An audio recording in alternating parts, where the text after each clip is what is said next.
Now, here's a touchy point. This one I know is going to touch a nerve for many people, but this is my personal belief, and from having conversations with various people, that this has affected on both sides of this conversation. Welcome to Men of Abundance, the podcast for those looking to level up their lives by hanging out with some of the greatest leaders and established professionals in our community, living a life of integrity, honor, and the abundance mentality. Prepare to pay it forward with your host, former Army medic turned lifestyle entrepreneur, Wally Carmichael.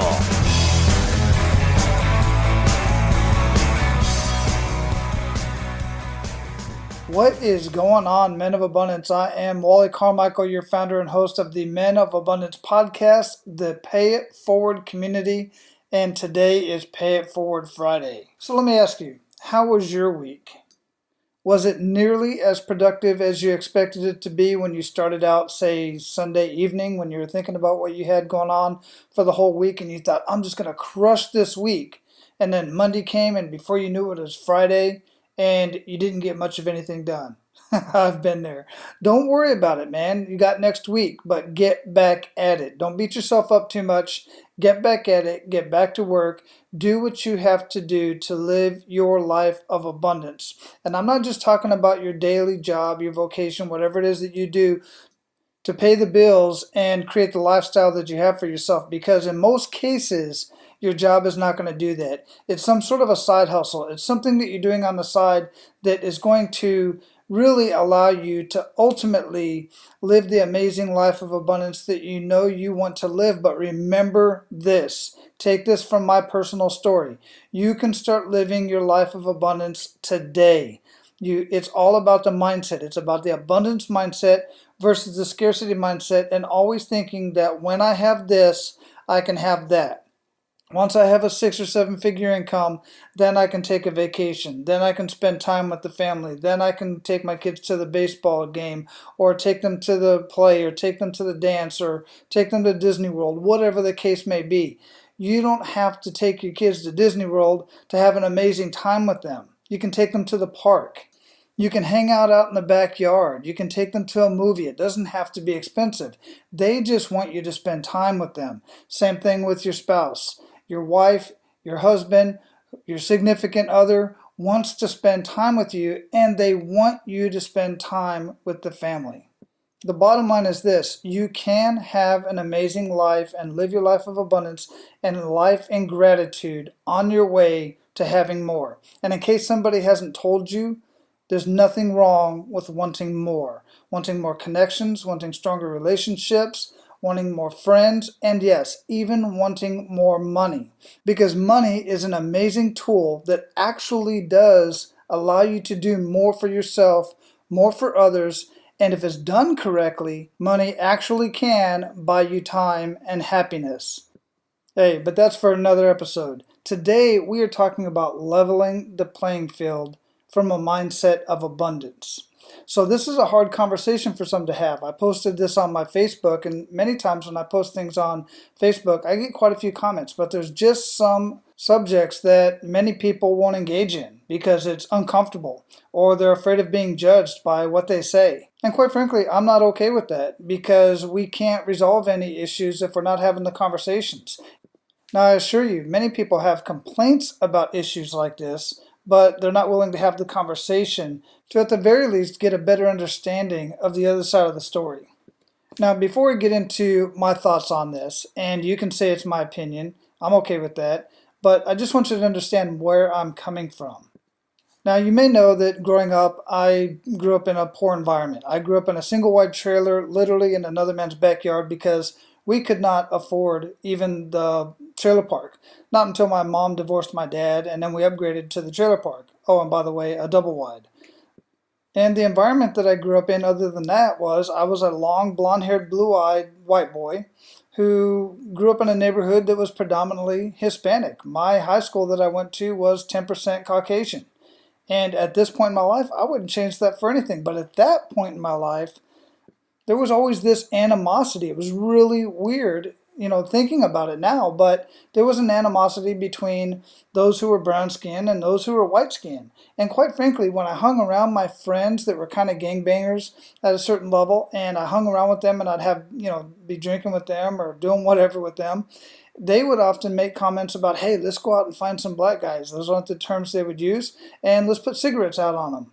These were the type of guys that was in the neighborhood. And I'm sure that if I wasn't there and me and my buddies weren't there who were white, they would have gotten together and said the same thing about, let's go find some white boys and kick their asses and put cigarettes out on them, because that's what some of them did. So, needless to say, I had some animosity against the Hispanics and the Mexicans that were in the area, the gangbangers, and some other choice words that I used at that point in time in my life.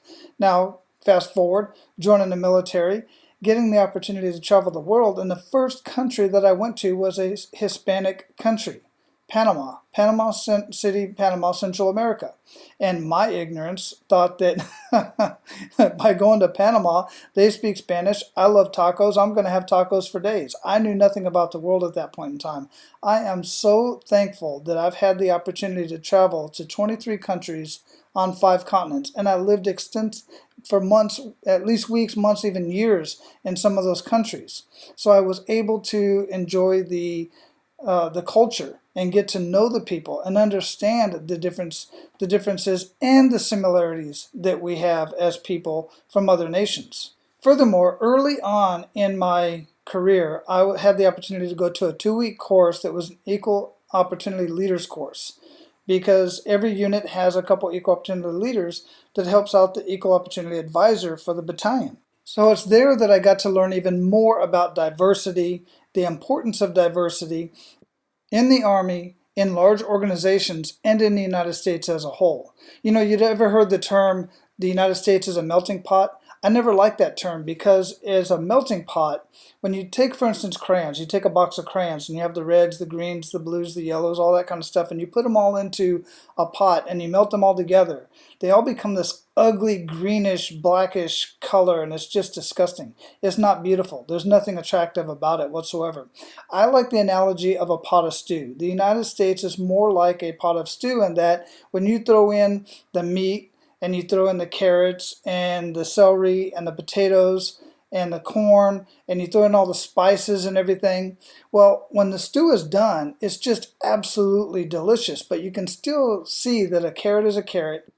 The meat, the celery, the onions, the potatoes, they all still maintain their individuality and their integrity, but they've taken on the flavors of all of the other ingredients in the stew. And that's the beauty of having an organization that's diversified, because you have a strong advantage coming from all of the different cultures, the experiences, backgrounds, and various mindsets from all of the individuals on the team. Now, later in my career, I had the opportunity to go to the Equal Opportunity Management Institute for a 3-month course to become an Equal Opportunity Advisor.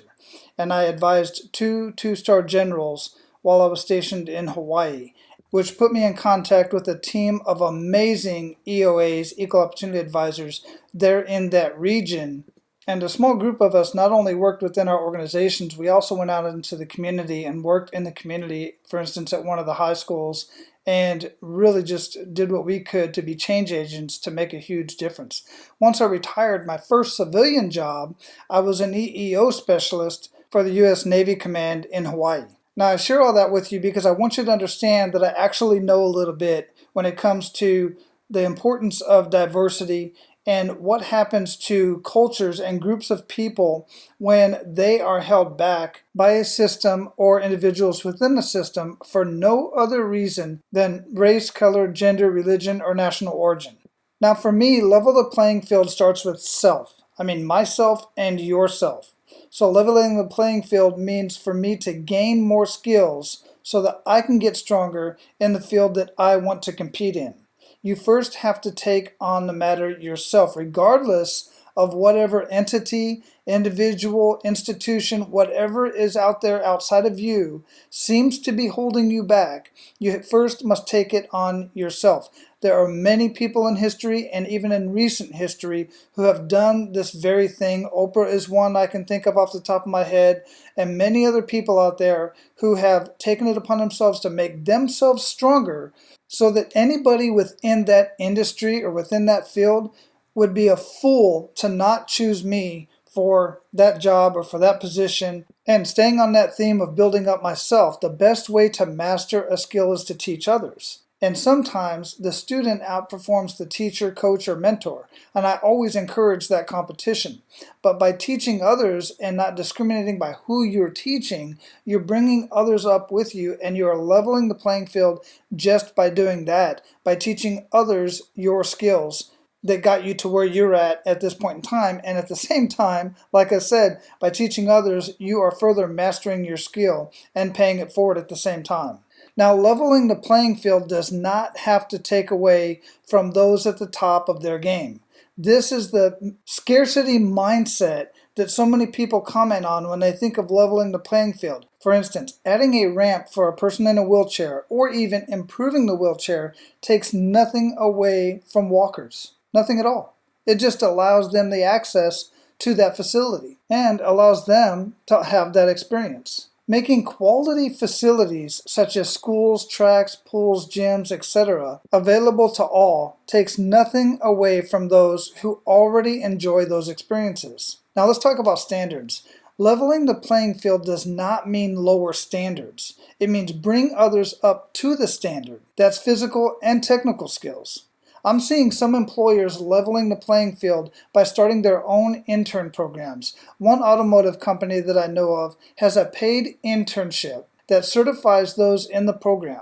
Each certification increases income because it makes the employee more valuable to the marketplace. And they're not discriminating against who they are allowing into the program, who they're accepting into the program. They are mentoring along the way. And this is perfect for those type of companies because they have very high standards in the service that they provide to their customers.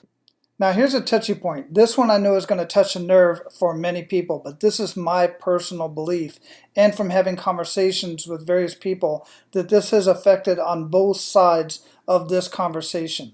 Why do you feel that young ladies and women want to join organizations like the Boy Scouts of America or historically male-dominated military schools, for instance? The scarcity mindset would jump right into the thought of who the hell do they think they are to think that they can compete with the boys, or they just want to take away from the boys' fun without any more thought into it. And I'll be honest with you, this is initially what I thought when I first heard of women wanting to get into Citadel, for instance, or wanting to get into the Boy Scouts of America.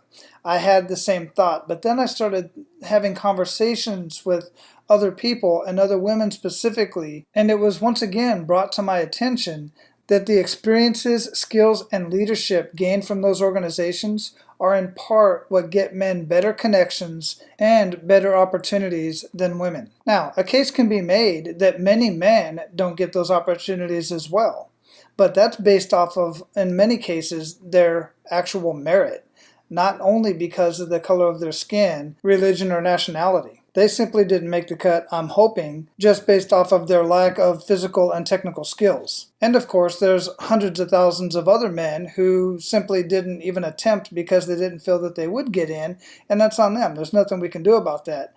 But I'm talking about the young ladies and the women who want the experience and level of leadership skills that these men are getting through these various organizations. And think about it. This is the same reason minorities risked life and limb to get into what was at one time predominantly white schools. They wanted that level of experience and education so that they too could compete in the workplace. It's not that they wanted to bring anybody else down. They just wanted to build themselves up to that level. And while we're on that subject, I personally have an issue with all white schools and clubs just as much as I do all black schools and clubs. It's completely counterintuitive to us as Americans.